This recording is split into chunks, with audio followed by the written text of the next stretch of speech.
Yo, what it is, YouTube? It's your boy Nixon coming back with another bullseye of a tutorial here today on the channel. So today I wanted to give a little brief overview about saturation. I think saturation is a very effective and efficient, a very efficient way to make you get to the final result a little bit quicker. So I wanted to talk about today. I have a mix right here that I actually did on a live stream. So I've been live streaming lately. Y'all go ahead and check that out. If you guys do have any more comments or questions down below, I'm more than happy to get to it. Go ahead and drop it. Video suggestions, I'm more than happy to get to it. So let's not waste no time. Let's not waste a second. Let's kind of listen to this song that I have right here. Let's go over a couple of different ways that I like to use saturation and go a little bit more in depth with it. All right, let's go. People around me just jigging and jigging. I heard that money bring a whole lot of problems, so I hit the mark out a whole lot of product. Lately, I really been facing the bottle. The only thing that'll help me with my problems. Shawty got to send these cheeks with the bikini bottom. Point me to the money right now, I follow. I was down bad in the streets, had to borrow. These bitches built like some models, but crazy thing about it, they don't even got a role model. Mama told me I'm on the highway to hell in this life, so fuck it, I done hit that throttle. Hey, yeah, I done caught a whole quarter, I done put it back, Lord, I got to stay in my 10, I ain't never falling over. I done Zoes on the board, I done seen a lot of Florida. Been in my path and I ain't never pulling over. Toes, wherever I go, I already know to stay on my 10 and stay on my toes. Wherever I go, I already know to stay on. Woo! All right, so you guys got the idea pretty much today. So let's go over the very first thing that we have right here, which is the Saturn 2 by Fab Filter. I love to use this.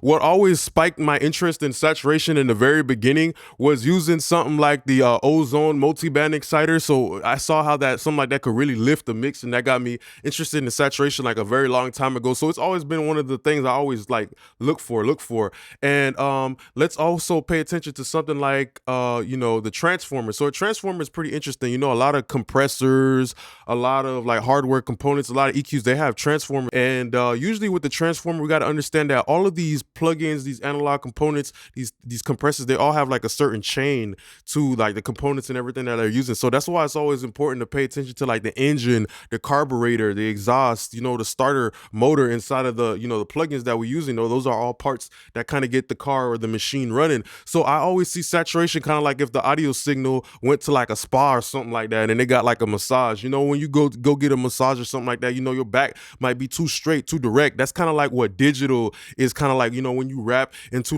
digital interface, sometimes it can feel like everything is too precise, too accurate, too on time. So what the saturation does, it kind of gives a massage to the audio signal.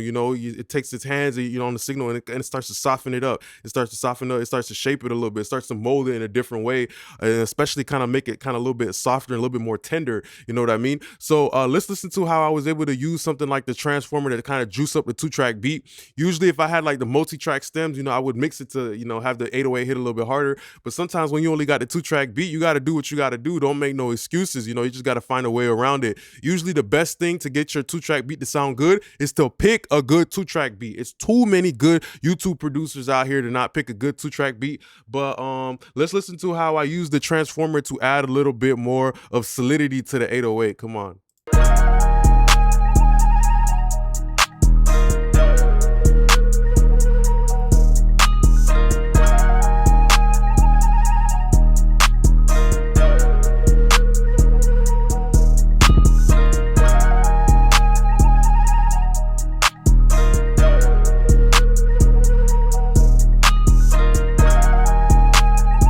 So yeah, pretty much you notice the difference right there. And usually with something like a transformer, we got to understand that's one of those very primitive classical components when it comes to making music. You got something like this right here from a Neve 1073. So we all know that a Neve 1073 is known for helping give a little bit of body to vocals, bass guitar, all of that stuff. And I always think about a transformer as something that really helps it image well. So something like an 808, you also hear that there's the 808, but there's also some type of synths or something like that going on too with this beat, some pad, and it really just helps everything become a little bit more solid. So that's what a transformer is about. Weight, also stereo imaging, also adding a little bit more power, a little bit more punch. And this is usually kind of like the frequency response of something like a transformer, usually adds some more of that juice, some more of that weight to kind of the lower register. So maybe sometimes if you got thin vocals, you want to use maybe a compressor that does have a transformer sound or something like that. But this is kind of like what you get from something like a transformer, even the UAD fat. So something like the Fatso or the CL1B has transformers in it, the LA2A has transformer, Fairchild. You see, all of those things have transformers in it. So you got to understand what type of engine you're dealing with, V6 or whatever, you know. And, you know, the frequency right here, you see that there's a little bump right here. That's what the transformer does. It gives a little bit of weight. And the fast filter is pretty dope because it lets you pick it out multiband wise. All right, cool. So that's how I was able to use saturation. One of the ways I was able to use the Juice It Up, the 2-track beat. All right, the very next thing that I wanted to look at is how I like to use something like tape, you know, tape saturation. So we looked at transformer saturation, but now we're looking at tape saturation. I like to use the Mac DSP AC202, and I actually got this gem from Futures producer Seth Firkins.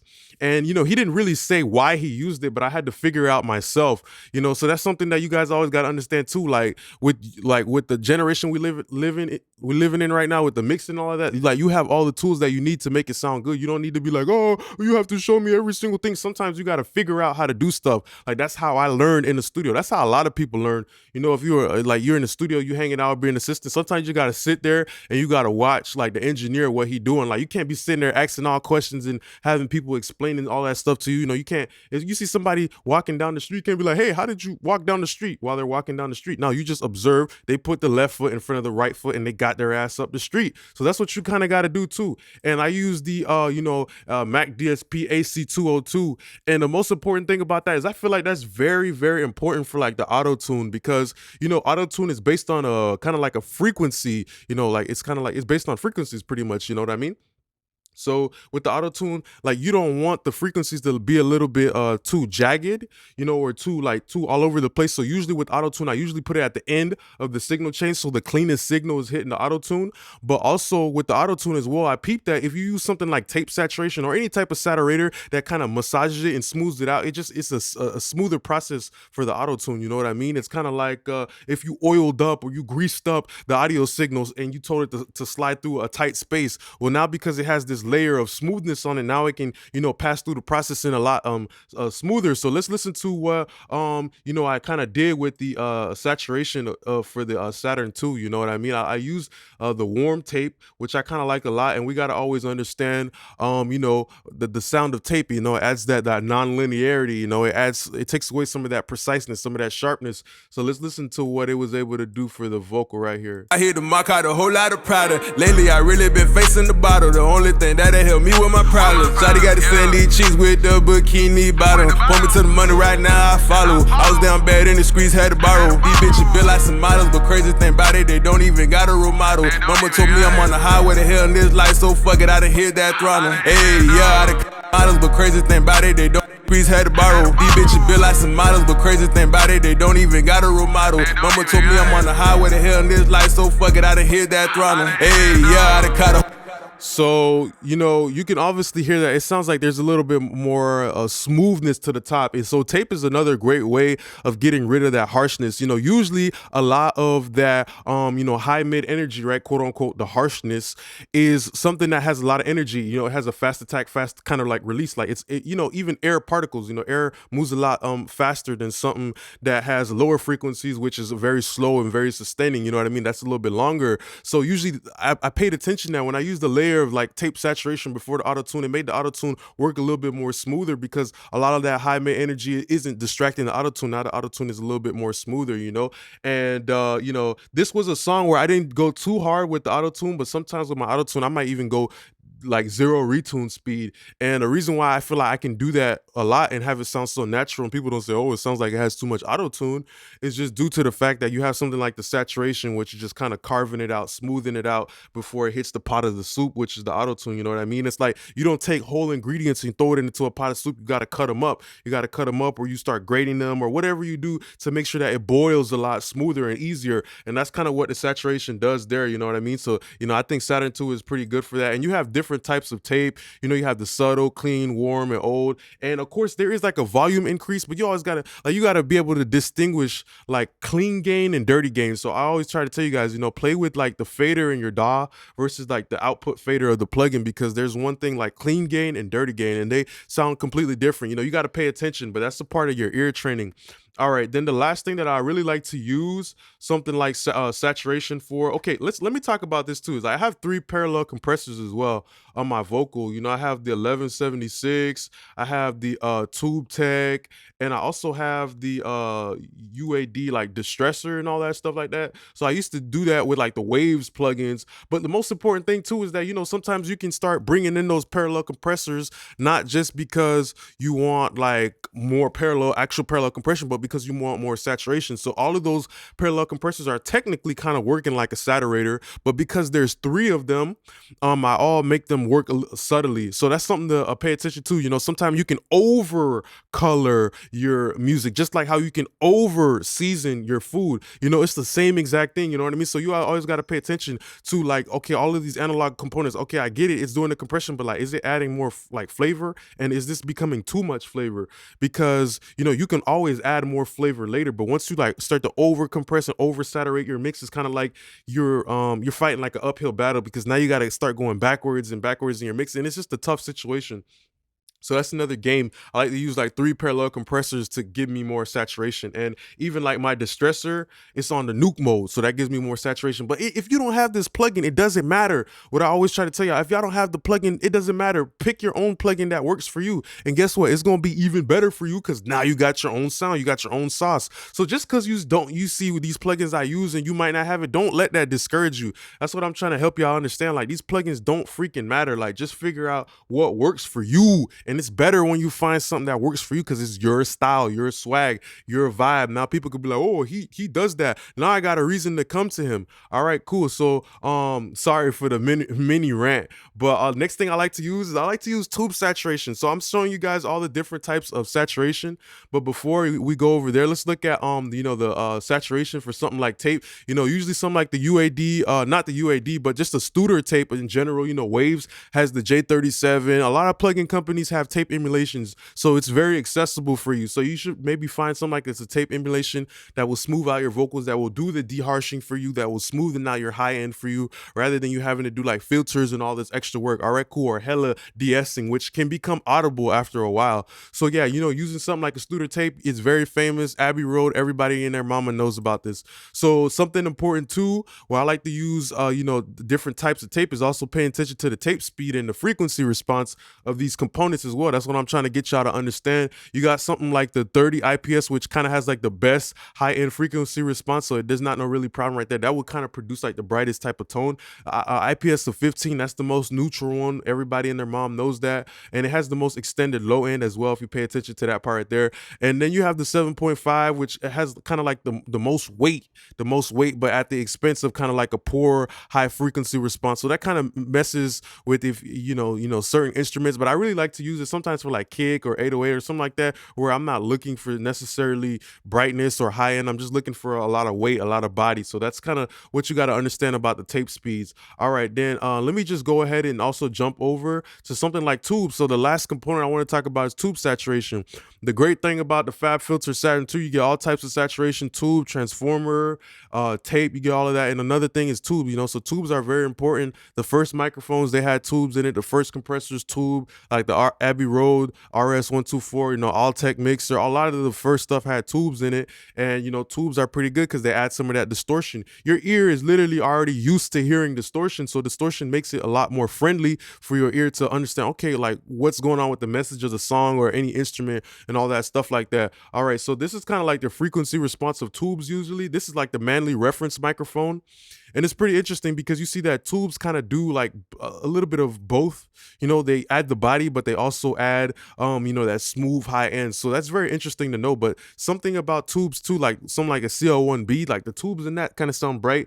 LA2A kind of sounds bright as well. So, sometimes I like to use the CO1B, no compression, and just let it run through for the tube saturation. So that's what I want to educate you guys on. These parts all got like a purpose.